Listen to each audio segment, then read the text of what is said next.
Bien, vamos ahora a leer en el libro de los Hechos de los Apóstoles, en el capítulo 10.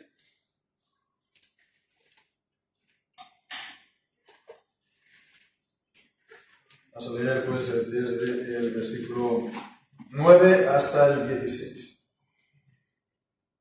Así la palabra del Señor. Y al día siguiente, yendo ellos a por el camino y llegando cerca de la ciudad, Pedro subió a la azotea a orar cerca de la hora sexta.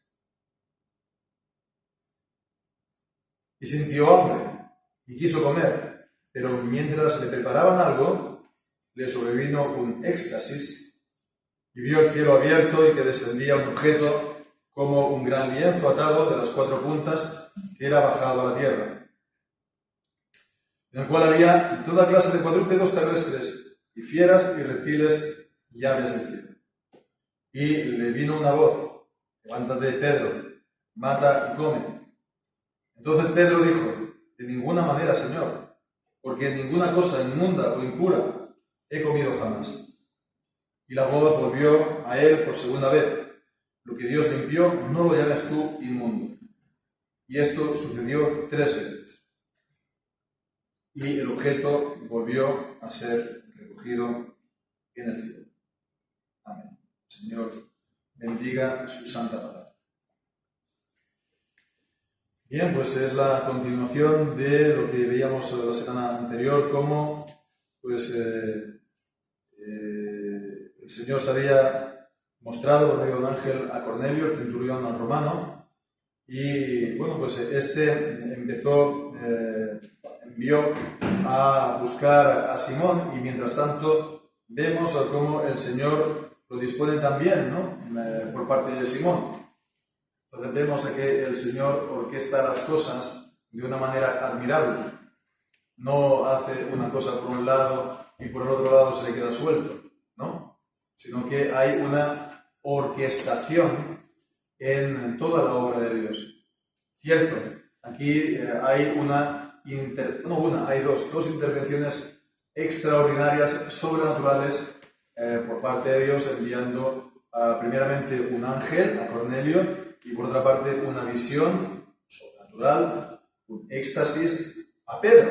Pero, esto es lo mismo siempre. Dios está al control siempre. El Señor guía todas las cosas y el Señor está obrando siempre por su providencia. Y el Señor lleva todas las cosas adelante según su plan y según su propósito. Entonces es como si fuera una gran sinfonía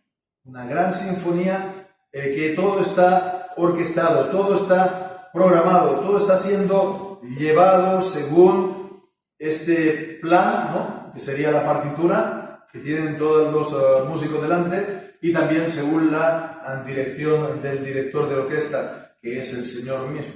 Así es en la providencia. Y en la providencia también puede ser que el Señor intervenga de una manera especial. Que la mano del Señor o el poder del Señor, la mano del Señor es una expresión bíblica para hablar del poder de Dios, que el poder de Dios se manifieste o actúe de una manera especial. No solamente por el encadenamiento de las causas y consecuencias, ¿verdad? Sino también una intervención especial. Esto es algo también a tener en cuenta, porque los que son escépticos o los que son incluso creen en Dios, pero de una manera a lo de los filósofos, los así llamados deístas, ¿no? Los deístas que creen que, bueno, sí, Dios existe, pero que todo está sujeto siempre aquí abajo en el mundo a un funcionamiento inexorable de causa-consecuencia y por lo tanto no hay lugar para la intervención directa del Señor. El Señor puede intervenir directamente. El Señor puede intervenir directamente y eso está también en la providencia de Dios.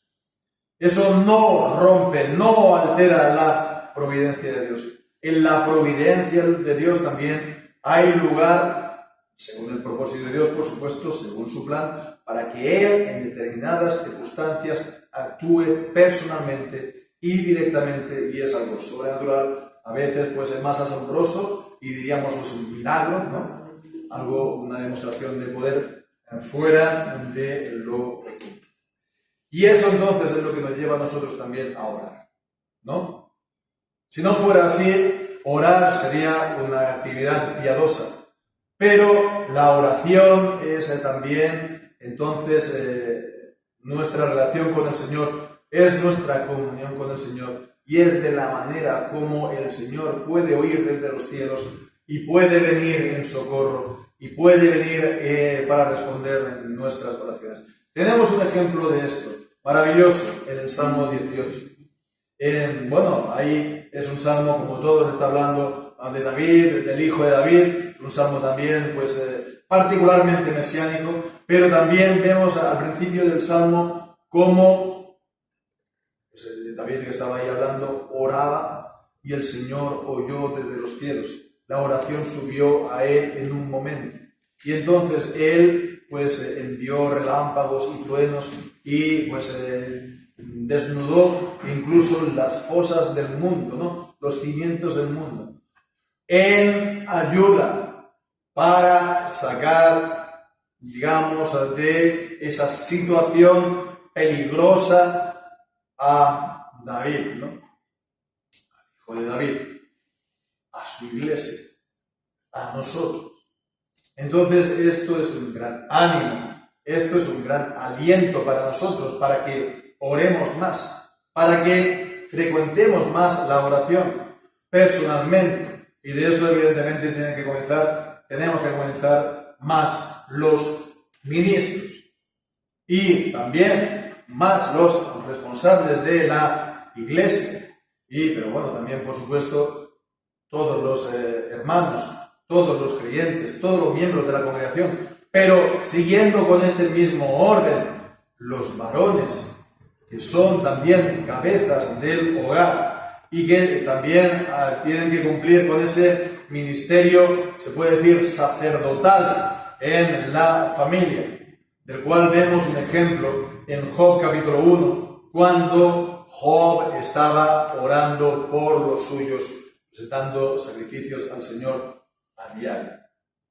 Entonces vemos, hay un gran aliento para la oración y hay también un gran ejemplo, esta vez también en Pedro. Y esto no es algo tampoco extraño o inusual, porque también para Cornelio, él recibió la visión en la hora novena del día, que era una hora de oración para los judíos. Él era prosélito, no era judío, no se había, por así decirlo, circuncidado, aunque él seguía pues buena parte de las prescripciones que él como gentil, creyente, podía también guardar. Bien, pues entonces vemos que él al día siguiente, versículo 9, yendo por el camino, llegando a la ciudad, subió a la azotea a orar cerca de la hora sexta. Él estaba, por lo tanto, en... ¿dónde? ¿No? Se nos dice en qué. Pues nos da los detalles en los versículos anteriores.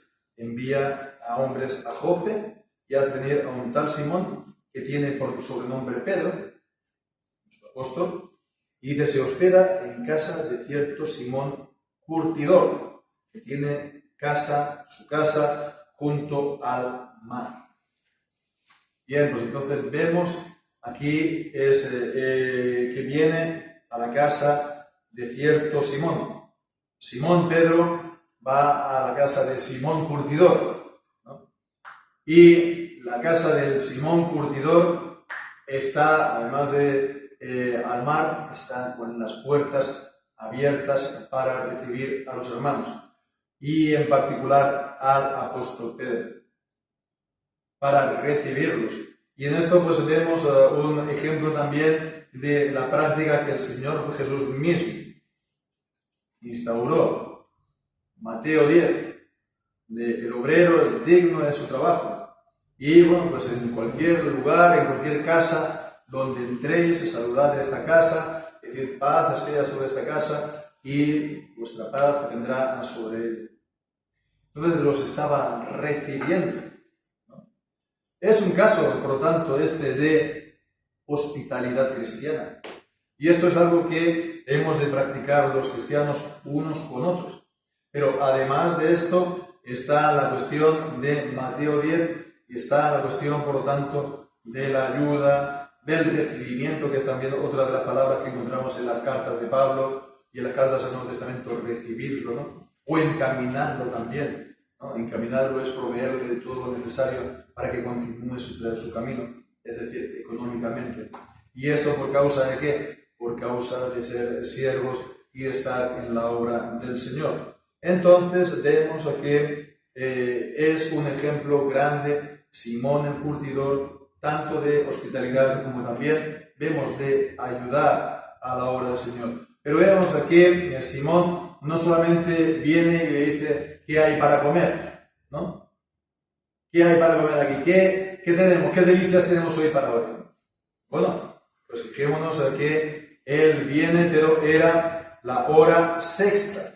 Y mientras les estaban preparando la comida, por tanto, él sube a la azotea para orar. No sabemos el mes del año. Si es como ahora en verano, es de suponer que sería bastante caluroso, ¿verdad?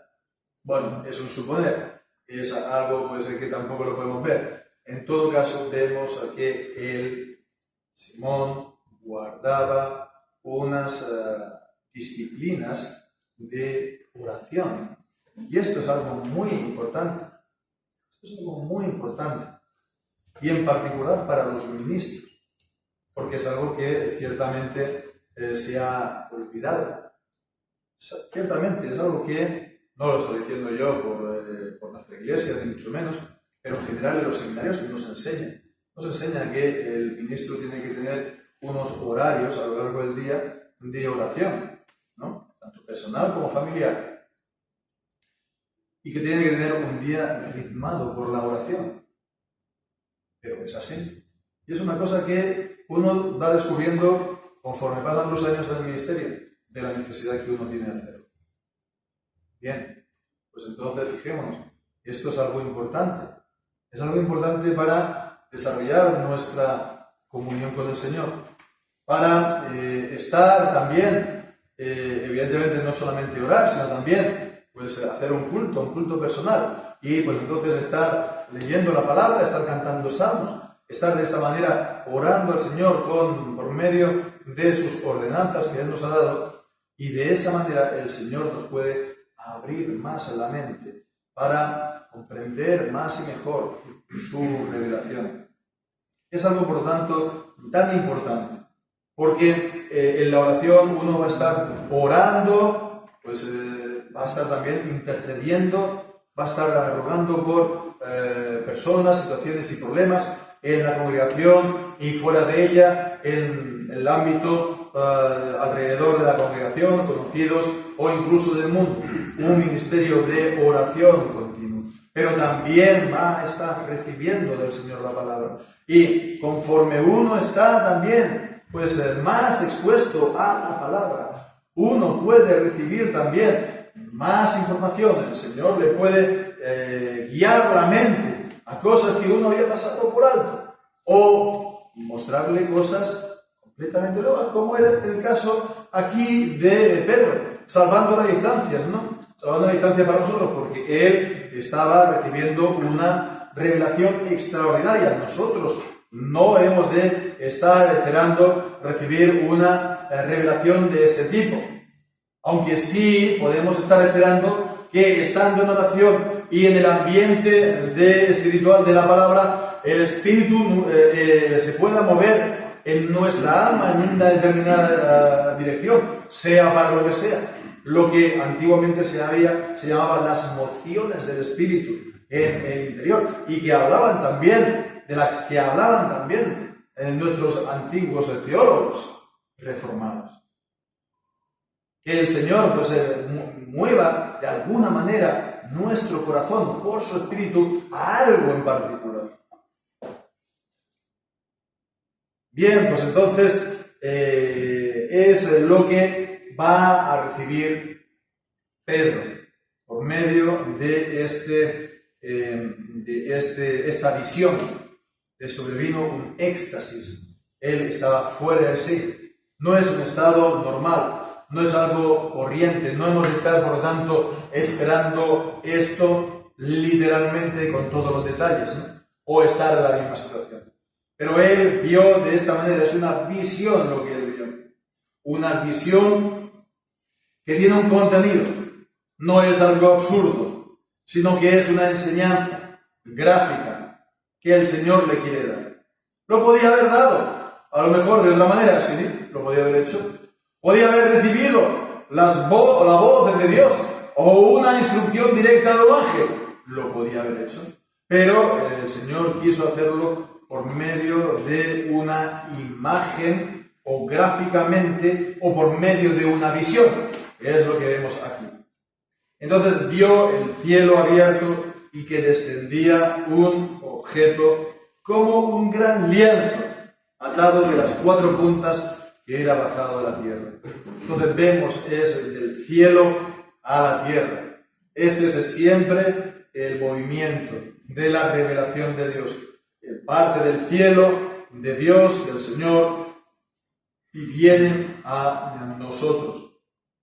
Siempre es así. Y esta visión vemos que consiste en un gran lienzo atado de las 4 puntas, por los 4 esquinas, y en su interior estaba lleno de toda clase de cuadrúpedos, terrestres, y fieras, y reptiles, y aves del cielo, toda clase. Entonces vemos, tenía que ser entonces una visión, no es algo normal, no es algo literal que había recibido. No, tendría que ser algo tamaño del arca de Noé, ¿no? No podemos hacer una imagen, ¿no? Lo que tenía que estar él viendo de esta manera en el espíritu, Pedro. Contenía pues toda clase de los animales y de las aves y de los reptiles, de todos los géneros, ¿no? Y bien, pues entonces fijémonos en que hasta los detalles creo que son bastante elocuentes, porque dice que estaban atados por los 4 esquinas. Y bueno, pues esto nos puede poner un poco sobre la pista, ¿verdad? Porque cuando en la Escritura nos encontramos con la palabra 4, muchas veces va a estar haciendo una referencia, de una u otra manera, ¿no?, aunque sea simbólica, a los 4 puntos cardinales: norte, sur, este y oeste. En las visiones también, en las visiones que vemos en los profetas, ¿no? Zacarías, etcétera, otros, ¿no? Bien, o por supuesto también en el Apocalipsis. ¿Para qué? Para hablar entonces de toda la extensión de la tierra, ¿no? El oikumene, ¿no? Es la extensión de toda la tierra habitada, toda la extensión del mundo, pero en un sentido neutro, porque la palabra mundo sabemos que también tiene un significado negativo para hablar del mundo en rebelión, pero aquí es la idea de la extensión de la tierra habitada. Y en él estaba contenido toda clase, todo género, todo tipo de animales, ¿no? Cuadrúpedos, reptiles y aves. Y a esto le acompaña una voz del cielo que le dice: levántate, Pedro, mata y come. Estaba también en relación, ¿no?, con el hambre que él tenía, sin duda. Vemos que el Señor, pues por medio de ese estado en el que él estaba, seguramente falleciendo y orando, pues le dio esta revelación. Pero fijémonos que está hablando de toda clase de animales. Y sabemos que en el Antiguo Testamento había la restricción, la prohibición por parte de Dios, que la encontramos en el libro del Éxodo sobre todo, de no comer una determinada serie de animales, tanto terrestres como marinos como de aves. No hace falta entonces ahora ver esto en detalle, lo sabemos en el libro del Levítico, lo podemos entonces también consultar en nuestros hogares, pero bueno, es algo que estaban los animales puros y estaban los animales impuros, y los animales impuros tenían que tener una serie de determinadas características, ¿no?, que el Señor puso. Bien, pues entonces estaban los puros y los impuros. Ya digo, no vamos a entrar ahora en esto porque no es lo que nos toca aquí, ¿no? Pero sí que vemos que aquí se nos dice toda clase de animales. Entonces vemos, esto es algo que también normalmente se pasa cuando se habla o se comenta de este pasaje en particular. Porque aquí había animales puros, impuros, ¿sí?, pero también había animales puros. Había toda clase. Los considerados impuros por la ley, pero también los puros. Y le dice entonces, bueno, levántate, mata y come sin distinción. Sin hacer distinción de todo lo que tú encuentres, de cualquier cosa que tú tengas delante. Mata y come. Todo ya es para comer. Todo es para vuestro alimento. Entonces vemos que aquí hay pues una serie de puntos importantes, ¿verdad? ¿Por qué? Pues por un lado, evidentemente, en el contexto aquí de esta visión, evidentemente está pues poniendo fin, ¿no?, a esta división entre animal puro e impuro, ¿no? Los estaba haciendo todos aptos para comer, por medio de una revelación y por medio de una visión. Vemos aquí hay ciertamente división de dispensación y estamos en la del Nuevo Testamento. Y bueno, pues sabemos que no estamos de acuerdo con la filosofía o la teología de los dispensacionalistas, pero es cierto que está el paso del Antiguo al Nuevo Testamento, y en el Antiguo Testamento había vigente una serie de cosas y estas ya no tienen vigor. Y esto por una revelación, por una visión acompañada de una voz procedente del cielo. Y esto es algo que también se suele pasar por alto por todos aquellos que dentro del mundo evangélico, sobre todo, que no son pocos, tienen esta tendencia a lo judaizante, ¿no?, a judaizar. Pues eso ya no tiene lugar. Sabemos cuánto está haciendo de daño en nuestro plan genérico, porque en plan genérico somos todos protestantes, ¿eh? Pero realmente no es algo que sea un buen testimonio y que sea algo positivo para la Iglesia. Vemos todo lo que nos enseña la Escritura, la carta a los Gálatas, la carta a los Efesios, la carta a los Hebreos, la carta a los Colosenses, entre otros.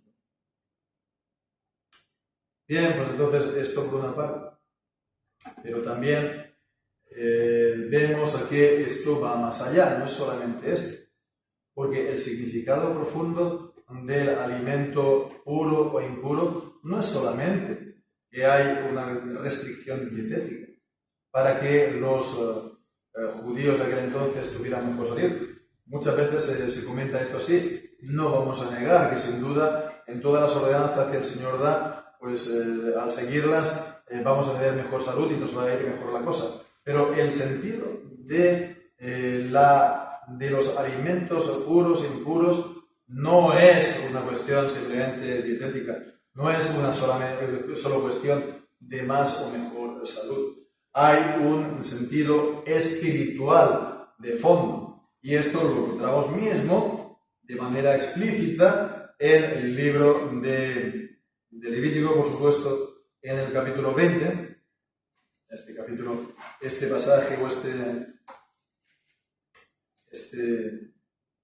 sería esta sección que se conoce como el libro de la santidad, Vemos allá, a partir del versículo 22 al 25, dice, guardad, de hecho Levítico 20, ¿no? Levítico 20, del 22 al 25, guardad pues todos mis estatutos y todos mis secretos y ponedlos por obra, y no os vomitará la tierra en la cual yo os introduzco para que habitéis en ella. Y no andéis en las prácticas de la gente que yo echaré de delante de vosotros, porque ellos hicieron todas estas cosas y los tuve en abominación. Y está hablando pues de todas las faltas morales, ¿no? De no descubrir la desnudez, de hermano, hermana, etcétera, ¿no? Todo lo que nos está diciendo aquí en todos estos capítulos. Pero fijémonos como continúa diciendo, no solamente eso. Pero a vosotros os he dicho, vosotros poseeréis la tierra de ellos, y yo os la daré para que la poseáis por heredad. Tierra que fluye leche y miel. Yo, Jehová vuestro Dios, dice, que os he apartado de los pueblos. Por tanto, vosotros haréis distinción entre animal limpio e inmundo, y entre ave inmunda y limpia. Y no hagáis abominables vuestras personas con los animales, ni con las aves, ni con ninguna cosa que se va arrastrando por la tierra, los cuales os he apartado por inmundos. Y esto se ve aquí, en la reacción misma, en la respuesta misma de Pedro, completamente pues sobresaltado, ¿no? Alterado por esto. Dice, de ninguna manera, Señor, ¿no? Es el Pedro de siempre, ¿no? Cuando pues también el Señor Jesús le quería lavar los pies, dijo, de ninguna manera, Señor. Es su carácter, su manera de ser, ¿no? De ninguna manera, Señor, porque ninguna cosa inmunda o impura he comido jamás. Entonces vemos que era celoso en guardar las ordenanzas del Señor, y está bien. Pero vemos que esto también iba consigo, pues, este apartamiento de todas las naciones de la tierra, lo cual también estaba bien en el Antiguo Testamento, porque el pacto de Dios estaba concentrado o estaba limitado a una sola nación, es decir, a Israel. Pero ahora el Señor está a punto de abrir también su alianza pues, a los gentiles y llamarlos también a que por la fe se hagan hijos espirituales de Abraham, para que ellos reciban también la justicia que es por la fe. Bien, no hijos carnales, no haciéndose parte del Israel nacional o del pueblo judío nacional, sino teniendo la misma fe que Abraham y que los profetas y que todos los santos del Antiguo Testamento, de los cuales tenemos aquí este ejemplo en Hebreos capítulo 11. Está esa separación que antes estaba justificada, que antes era normativa, pero que ahora no se puede levantar otra vez ese muro de separación por cuestión de origen, o por cuestión de sangre, o por cuestión de raza, ¿no? De ser la descendencia física de Abraham, porque eso ya no cuenta. Ahora es si se tiene la fe de Abraham o no. Y cuando veremos, ¿no? Cuando Pedro va a ir a Cornelio, pues lo primero que le dice que es, vosotros sabéis cuán abominable es para un judío, pues dice el versículo 28, juntarse o acercarse a un extranjero. Pero Dios me ha mostrado que a ningún hombre llame inmundo o impuro. Y este era el mensaje. Y este era el sentido de la revelación y de la visión, incluso de esa palabra, mata y come, que no llame ya más impuro, a ningún hombre, una mujer, por cuestión de su origen. Nosotros también haríamos bien de, si esto es así, no levantar el muro de separación entre judío y gentil, como a veces, demasiado a menudo, ocurre entre nosotros. Dios solamente tiene un pueblo. Dios solamente tiene un Israel, el verdadero Israel. Los hijos de Abraham, que son los hijos según la promesa, no según la carne. Nos lo enseña Pablo, ¿verdad? En Gálatas capítulo 4. Los hijos de la carne están en esclavitud, es el monte Agar. Pero los hijos de la promesa es la Jerusalén y son libres. Y es según la promesa. Bien, pues entonces fijémonos, esto es importante porque, bueno, pues es la base fundacional de la Iglesia en ese tiempo. Al judío primeramente, sí, pero también al griego, de entre todas las naciones, de predicar el Evangelio a todos, de reunir a todos en la casa. Y bueno, pues dentro habrá el trigo y la cizaña. Y dentro habrá gente que estará con las ropas de bodas, y hay gente a la cual el Señor pasará y le dirá: ¿cómo es que tú vienes aquí con este traje para las bodas de mi hijo? Y entonces será secado, y allí será el llanto y el crujir de dientes. Pero hemos de abrir las puertas, hemos de predicar el Evangelio a todas las naciones, hemos de salir por los caminos y por las aldeas y por las ciudades. Y dice el Señor incluso: forzadlos a entrar para que mi casa esté llena. Hemos de esforzarnos de esta manera, en oración primeramente, a llevar cautivo todo pensamiento a la obediencia de Cristo. Y de esta manera, pues hacer que el Señor Jesucristo sea reconocido como lo que Él es, el Rey de Reyes, el Señor de Señores, y el único nombre en el cual hay salvación. Todo lo demás es vanidad y todo lo demás es absolutamente vano para salvar. Entonces, estemos en esta oración y estemos alerta a la guía también que el Señor nos pueda dar por su Espíritu y su palabra, para que el Señor Jesús sea así glorificado. Así sea. El Señor bendiga su palabra. Amén.